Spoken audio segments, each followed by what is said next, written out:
தமிழை தன் உயிரென கருதி கூடியிருக்கும் தாய் தமிழ் உறவுகளுக்கு அன்பு வணக்கம். ஒரு 5 நாளைக்கு முன்னாடி 3 நபர்கள் கொஞ்சம் டிஷர்ட் எல்லாம் போட்டுட்டு மீசையெல்லாம் வச்சுட்டு என்னுடைய கிளினிக்கில் நாங்கள் இல்லாத சமயத்தில் ஒரு 3 நபர்கள் உள்ளே வந்து விசாரிக்கிறாங்க. இங்கே என்ன நடக்குது, யார் யார் தங்கியிருக்கிறாங்க, யார் யார் வேலை பார்க்குறாங்க, எத்தனை மணிக்கு இங்கே மூடுவீங்க, எத்தனை மணிக்கு வெளில போவீங்க, யாரெல்லாம் இருப்பீங்கன்னு. அவங்க விசாரிச்சுட்டு போனதுலேருந்து அடுத்த 3 நாட்களுக்கு என் மனைவிக்கு தூக்கமே இல்லை. என்ன காரணம்? இவர்கள் யார், வந்தவர்கள் யார், எதற்காக விசாரிச்சாங்க, இதெல்லாம் வந்துட்டு இவங்களுக்கு பயம் வந்துருச்சு.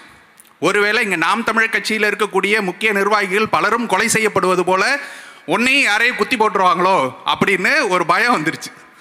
நான் என் மனைவிட்டு சொன்னேன், அப்பா, நாம் தமிழர் கட்சியிலேயே கோவப்படாத மிகவும் அமைதியாக பேசக்கூடிய நபர் நான் தான். குத்தி போடணும்னு சொன்னாக்க நீ என் கட்சி மீட்டிங்க்கு வந்து பாரு, அதில் பல பேர் இருக்காங்க. முதல்ல எங்கள் அண்ணன் இடிமுரசர் இருக்காரு, அவரையெல்லாம் தாண்டி தான் எங்கள்கிட்ட வரணும். அதனால நீ அதுக்கெல்லாம் பயப்படாத அப்படின்னு சொன்ன பிறகும் பின்னாடி ஒரு புலன் விசாரணை, இது யார் பண்ணது, எதற்காக வந்து விசாரிச்சாங்க அப்படின்னு என் மனைவி ஒரு புலன் விசாரணை பண்ணி எங்கள் பேஷண்ட்டாக இருந்த போலீஸ் அதிகாரிகள் எல்லாரையும் பிடிச்சி விசாரித்து பார்த்தா வந்தவர்கள் போலீஸ்காரங்க. அவங்க வந்து ஒரு கொலையாளியை விசாரிச்சுட்டு போயிருக்காங்க. இது எதற்காக இங்கே சொல்ல வர்றேன் அப்படின்னாக்க, இங்கே இந்த காலகட்டத்தில் திமுகவின் இந்த ஆட்சி காலகட்டத்தில் எப்படியாக சட்டம் ஒழுங்கு சீர்கட்டு இருக்கிறது என்றால், நீங்கள் எவ்வளவு நல்லவனாக இருந்தாலும் உங்களை ஒருவன் கொலை செய்ய துணிவான், உங்களை ஒருவன் உனக்கு கொலை அச்சம் இருந்து கொண்டே இருக்க வேண்டும் என்ற நிலையை உருவாக்கி வச்சிருக்கிறார்கள். அந்த அளவில் தான் இங்கே சட்டம் ஒழுங்கு சீர்கட்டு கிடக்கிறது. எது ஒன்றையும் நாம் பார்க்கும் பொழுது எதற்காக இது நிகழ்கிறது என்பதை பார்ப்பதை விட அதன் பின்னால் இருக்கும் காரணத்தை நாம் எப்பொழுதும் சிந்திக்க வேண்டும். இங்கே ஒரு கொள்ளை நடக்கிறது என்றால் அதற்கு பின்னால் என்ன காரணம் இருக்கிறது? இங்கே மது பெருகி ஓடிக்கொண்டிருக்கிறது, கள்ளச்சாராயம் ஆறாக ஓடிக்கொண்டிருக்கிறது, அதையும் தாண்டி போதைப் பொருட்கள் அவ்வளவு எளிதாக மாணவர்கள் கையில் கிடைத்துக் கொண்டிருக்கிறது. இது எல்லாம் இருக்கும் வரை இந்த கொலை கலாச்சாரத்தை உங்களால் தடுக்கவே முடியாது. அப்போ இவர்கள் என்ன செய்கிறார்கள், இதற்குண்டான நடவடிக்கையாக என்ன எடுக்கிறார்கள் என்று பார்த்தால், ஒரு அதிகாரியை மாற்றுவது. நீ இங்கிருந்து வேலை பணியிடை மாற்றம் செய்கிறேன், உன்னை இங்கிருந்து வேற இடத்துக்கு மாத்துறோம் அப்படின்னு. அதிகாரியை மாத்தினா எல்லாம் சரியாயிடுமா அப்படின்னு கேட்டா எதுவும் மாறப்போவதில்லை. ஏன்? காவல்துறையினுடைய சிஸ்டமே அப்படிதான் இருக்குது. என்ன சிஸ்டம் இருக்கிறது? சட்டத்தை நீ மதி, சட்டத்தின் பால் நட அப்படி என்பது காவல்துறைக்கு இடப்பட்ட ஆணை கிடையாது. ஏன்? ஃபாலோ த லா அப்படின்னு இருக்கணும். ஆனா அவர்களுடைய படிப்படியே என்ன இருக்கிறது? Follow the order. உன் உயர் அதிகாரி என்ன சொல்கிறாரோ அதை நீ கேள் அப்படின்னு இருக்குது. அப்ப உயர் அதிகாரி யாருனாக்க, காவல்துறை அமைச்சராக உட்கார்ந்து கொண்டிருக்கக்கூடிய ஐயா மு.க. ஸ்டாலின் அவர்களுடைய ஆட்சி அதிகாரத்தில் அவர் என்ன ஒரு சட்டம் போடுகிறாரோ, என்ன கண் அசைக்கிறாரோ அதன்படிதான் இவர்கள் நடக்க வேண்டும் என்ற நிலை இருக்கும் வரை இங்க சட்டம் ஒழுங்கு சீர்கேடு மாறவே மாறாது.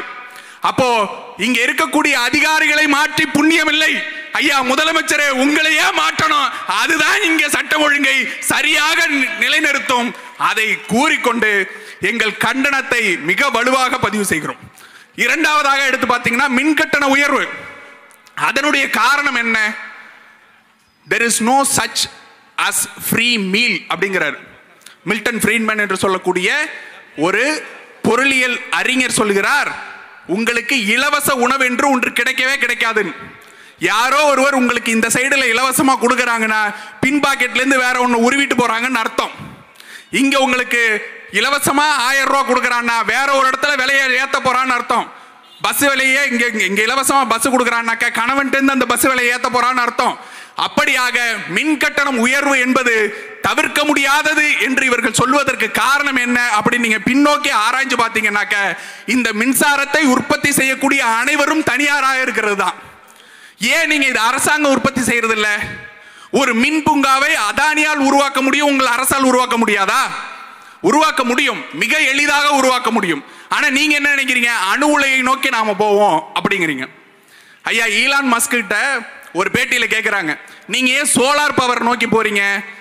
அணு உலையும் கிளீன் எனர்ஜி தானே, அதை நோக்கி நீங்க போகலாமே அப்படின்னு கேட்டாக்க அவர் சொல்றாரு, ஐயா தினந்தனம் என் தலைக்கு மேல இவ்வளவு பெரிய அணு உலை வந்துட்டு போகுது, அதை எடுத்து நீங்கள் பயன்படுத்திக் கொள்ளாமல் ஏன் புதுசா அணு உலை கட்டுறீங்கன்னு. அப்படியாக நீங்கள் நாம் தமிழர் கட்சியினுடைய ஆட்சி வரவை எடுத்து பார்த்தால் தெரியும் எவ்வளவு தூரம் நாங்கள் முன்னோக்கி சிந்திச்சிருக்கிறோம். இது அண்ணன் சீமான் எவ்வளவு ஆண்டுகளுக்கு முன்னாடி சொல்லிக் கொண்டிருக்கிறார். இதை நோக்கி நகருங்கள் சொல்றோம். இந்த மாற்று மின்பெருக்கத்தை நோக்கி நகராத வரை மின் கட்டணம் உயர்ந்து கொண்டே இருக்கும். இதையும் நாங்கள் வன்மையாக கண்டிக்கிறோம். இதை திரும்ப பெற கோரி இந்த உரையை நான் இப்பொழுது முடிக்கிறேன். நன்றி, வணக்கம். நாம் தமிழர்.